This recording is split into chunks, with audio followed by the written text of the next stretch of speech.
Hello दोस्तों, कैसे आप लोग। आई होप कि आप लोग बहुत ही मस्त में होंगे, मजे में होंगे। दोस्तों आज हम लोग पढ़ने वाले हैं किसी भी संख्या का गुणन। इसका मतलब है कि हमें गुणनखंड करना होता है। तो आज हम सीखने वाले हैं कि गुणनखंड कैसे करते हैं, किसी भी संख्या का हम गुणनखंड कैसे करेंगे। देखिए, अगर सबसे बात की जाए, सबसे पहले एकदम सिंपल से कोई अंक लेंगे, उसका गुणनखंड करेंगे। ठीक है, सपोज दैट हमारे पास क्या है, कोई संख्या है 18। ठीक, अब इस 18 का हमें क्या करना है, गुणनखंड करना है। ठीक है, तब 18 का गुणनखंड करने के लिए हम क्या करेंगे, तो पहले इस प्रकार से बना लेंगे। ठीक, और हाँ, अब हम करेंगे सबसे पहले कि 18 में हम सबसे पहले सबसे छोटी से छोटी संख्या से भाग देंगे। ठीक है, अब सबसे छोटी संख्या क्या हो सकती है, एक। लेकिन हम एक से भाग नहीं देंगे, क्योंकि एक से भाग देंगे तो वही चीज दोबारा से रिपीट हो जाएगी। यानी एक पे अगर हम यहाँ एक से 18 में भाग दें, दोबारा से हमें 18 ही मिल जाएगा। ठीक है, अब एक से ऊपर आएंगे, हमारी एक से ऊपर की संख्या क्या होती है,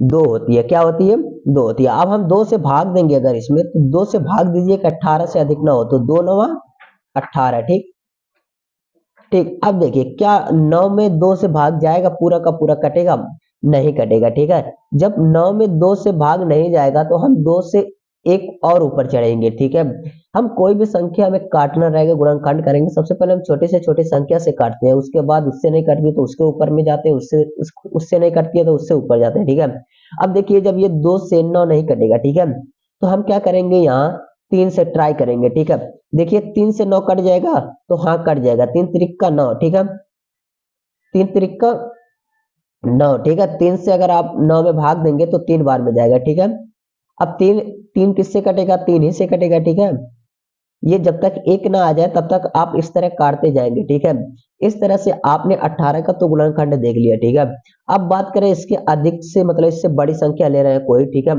अगर आप 24 ले लीजिए। ठीक, इसका क्या करिए, गुणनखंड करना है। ठीक, क्या करना है, गुणनखंड करना है। ठीक है, अब 24 का गुणनखंड करिए। आप क्या करेंगे, पहले दो से सबसे छोटी से छोटी संख्या क्या है, दो है। आप दो से जब भाग देंगे तो दो एक करने में दो, दो दूनी चार। ठीक है, यानी 12 बार में ये कट जाएगा। ठीक है, दो से भाग देंगे तो 12 दूनी 24। ठीक है, अब क्या करेंगे, दो से दोबारा से हम इसी को काटेंगे। देखिए 12। अच्छा हाँ, अब हम दो से कैसे हमें पता चलेगा, कुछ थोड़े से हम ट्रिक यहाँ देखेंगे कि कैसे हमें पता चलेगा कि ये दो से कटेगा या तीन से कटेगा। ठीक है, अगर इकाई का अंक सम संख्या है, क्या है, सम। सम को आपको पता होगा क्या होता है, सम क्या होता है, 2 4 6 8 10। ठीक, 12, इस तरह से ये संख्याएं सम होती है। अगर इनमें से कोई भी संख्या इसके लास्ट वाले में है, यानी इकाई का अंक कोई सम संख्या है, लास्ट वाली संख्या अगर सम है, तो हम दो से काट देंगे एकदम आराम से, और दो से कटेगा भी। ठीक है, लेकिन अगर लास्ट वाली विषम संख्या है, जैसे 3 हो गया, 5 हो गया, 7 हो गया, 9 हो गया, 11 हो गया, ठीक है, इस तरह से ये सारी संख्या नहीं कटने वाली है दो से। ठीक है, तो अगर ये सारी संख्याओं में से कोई भी संख्या इनमें से अगर लास्ट में रहा है, इसके इकाई के अंक पे है, तो ये नहीं कटेगा। ठीक है, तो देखिए यहाँ दो है तो सम संख्या, इससे इसका मतलब ये है कि दो से कट जाएगा। ठीक है, दो से काटिए, दो से 12 में जब भाग देंगे तो कितनी बार में जाएगा, दो छक 12, कितनी बार में, 6 बार में। ठीक है, अब इसको देखिए, ये भी क्या है, ये सम संख्या है, इसका मतलब ये भी दो से कट जाएगा। ठीक है, दो से काटिए, दो तिया 6। ठीक है, ये 6 कितनी बार में कटेगा, दो से भाग देंगे, 6 में कितनी बार में जाएगा, 3 बार में। ठीक है, अब बताइए तीन क्या उसी संख्या है, सम संख्या या विषम संख्या है, तो आपका आंसर होगा कि विषम संख्या। कौन सा, विषम संख्या। ठीक है, जब ये विषम संख्या है तो हमारा तीन से विषम संख्या से ही कटेगा। ठीक है, ये तीन से तीन ही कटेगा। ठीक, इस तरह से ये कट गया। ठीक है, अब देखिए, अगर मैं बात करूं, देखिए एक संख्या में कभी कभी दी जाती है, क्वेश्चन में भी दी रहती है फंसाने के लिए, कितना, 343। ठीक है, कितना, 343। अच्छा, अब इसको देखेंगे, यार यहाँ तीन है, कैसे कटेगा, कैसे कटेगा। ठीक है, परेशान हो जाएंगे, दो से काटेंगे तो दो से कटेगा नहीं, क्योंकि लास्ट में सम संख्या है नहीं। तीन से ट्राई करेंगे तो तीन से नहीं कटेगा। देखिए, तीन एक नियम तीन, तीन एक नियम तीन, यहाँ एक बचा, चार में से तीन लिया, एक बचा, 13 हो जाएगा, तो चार तीन 12, पूरा नहीं कट रहा है। चार से काटेंगे फिर भी नहीं कटेगा, 5 से काटेंगे फिर भी नहीं कटेगा, 6 से काटेंगे फिर भी नहीं कटेगा, 7 से काटेंगे तो कट जाएगा। ठीक है, देखिए, अगर हमें एक से लेके, कहां से, एक से लेके 20 तक वर्ग याद हो, क्या, वर्ग। ठीक, अगर 1 से 20 तक हमें वर्ग याद है और 1 से 10 तक हमें क्या याद है, घन।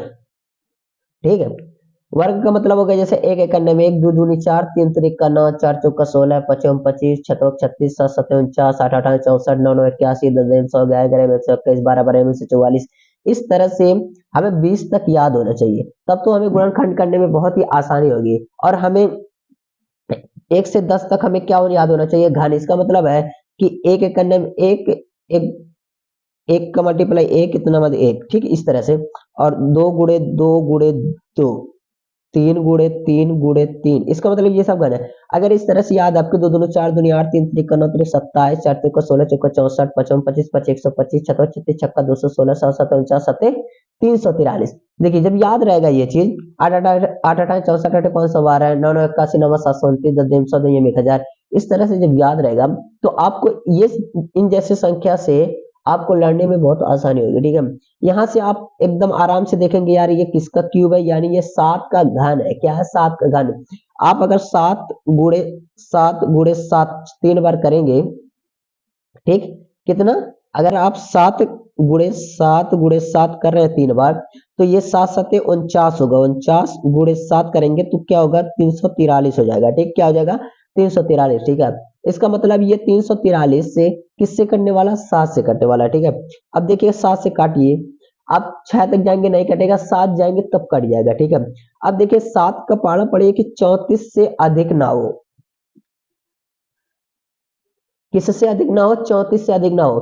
तो आप पढ़ेंगे 7 दूनी 14 7 त्रिक 21 7 चौक 28 7 चौक 28 7 पचे 35, लेकिन 7 चौक 28 7 पचे 35 जा रहे हैं, यानी एक अधिक जा रहे हैं तो एक अधिक हो रहा है। ठीक है, यानी 7 चौक 28। अब बताइए 28 और यहाँ कितना बच्चा, 34 में से 28 गया 6 बचेगा। ठीक है, 34 में से 28 घटाएंगे तो 6 बचेगा, और यहाँ 3 है तो 63 हो गया। ठीक है, अब 7 का पारा पड़िए 63 से ज्यादा ना हो तो 7 9 63। ठीक, अब यहाँ 49 आ गया। अब 49 में कितने से कटेगा, आपको पता है 7 7 49 होता है। ठीक है, याद भी है। तो आप काटिए, 7 का पहाड़ा पड़े 49 से अधिक ना हो तो 7 7 49 7 इकन्ने 7। ठीक, इस तरह से ये कट जाएगा, और तब तक हमें काटना रहेगा जब तक कि हमें एक न प्राप्त हो जाए। क्या प्राप्त ना हो जाए, एक न प्राप्त हो जाए, तब तक हम क्या करेंगे, इस तरह काटते जाएंगे। ठीक है, अगर मैं कहूं 729, कौन सी संख्या, 729 हमको काट के दिखाओ, गुणनखंड कर दिखाओ। तो आप 2 बार में तो 2 से काटेंगे नहीं, क्योंकि आपको पता है कि 2 से तभी कटेगा जब इकाई का अंक क्या हो, सम हो। क्या हो, सम हो, तभी हम काट सकते हैं। ठीक है, 2 से। लेकिन यहाँ क्या है, विषम है। अब विषम है तो क्या करेंगे हम, तो ये विषम संख्या से ही कटेगा, लेकिन कौन से विषम संख्या से कटेंगे ये हमें पता नहीं है। ठीक है, चलिए 3 से ट्राई करते हैं, देखिए 3 से कट रहा है कि नहीं, 3 से कट जाएगा। ठीक है, कैसे कटेगा। और हाँ, ये भी इतना जानिए कि ये 729 किसका घन है, तो ये 9 का घन है। ठीक है, 9 9 81 9 729 होता है। ठीक है, 9 गुणे 9 3 बार कर देंगे तो आपका आंसर मिल जाएगा 729। ठीक, कितना मिलेगा, 729। आप इसको 3 से काट देंगे। ठीक है, 3 से कट जाएगा, ट्राई करके देखिए 3 से कट रहा है कि नहीं। 3 से काटेंगे तो 3 दूनी 6, एक बचा यहाँ तो 12 हो गया, 3 चौक 12 3 त्रिक का 9। ठीक, फिर से 3 से कट जाएगा, देखिए 3/24 3 त्रिक का 9। ठीक, अब 3 से कटेगा, 3 से कटेगा,